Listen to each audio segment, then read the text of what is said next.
বিবির মাজারে আমরা চলে আসছি।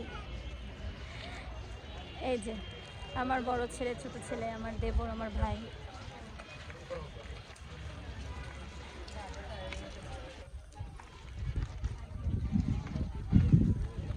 পুরোটাই আমি ঘুরে দেখাচ্ছি, দেখেন কত সুন্দর।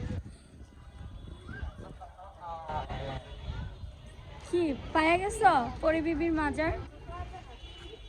এটা কি করতো? এখানে গোসল করতে, এখানে ঝর্ণা ঝর্ণা ছিল মনে হয়, তাই না?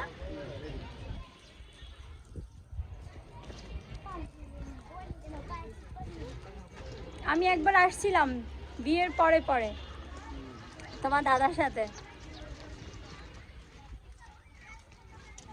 পরি বিবির মাজার দেখতে। বিয়ের আগে ঢাকা থাকা, হ্যাঁ হ্যাঁ হ্যাঁ হ্যাঁ, বিয়ের আগে ঢাকায় থাকলে তাই তখনও আসতাম দাদার সাথে। তখন তো দাদা ঠিক থাকতো, তখন তো আর জামাই থাকতো না।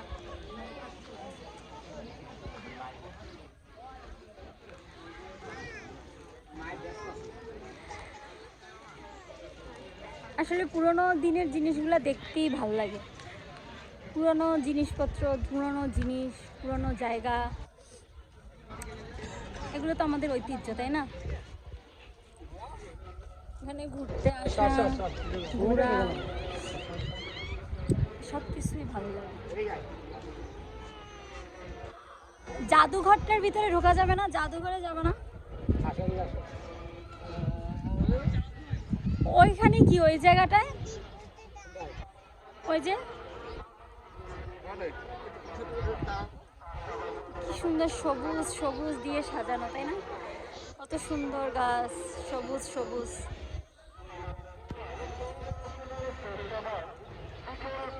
আমরা ইট পাথরের দেয়ালে থাকতে থাকতে নিজেরা একবারে পুরা মানে ইয়ে হয়ে গেছি। একটু সবুজ বা একটু বাতাস, একটু আলো, এগুলো আসলে আমাদের খুব টানে, এগুলো আমাদের খুব দেখতে ইচ্ছা করে।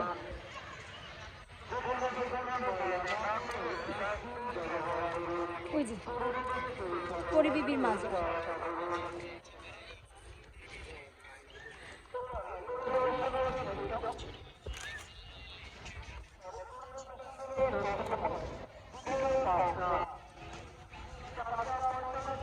ঘুরতেছি ঘুরতেছি, আমার আগে ওরা অনেক দূরে চলে গেছে, ওই যে অনেক দূরে চলে গেছে। তা আমি তো কথা বলতেছি আর হাঁটতেছি, বলতেছি আর হাঁটতেছি। আসলে অনেক দূর থেকে আসা হয়, এই জন্য আর শরীরটা ওরকম নিতেছে না।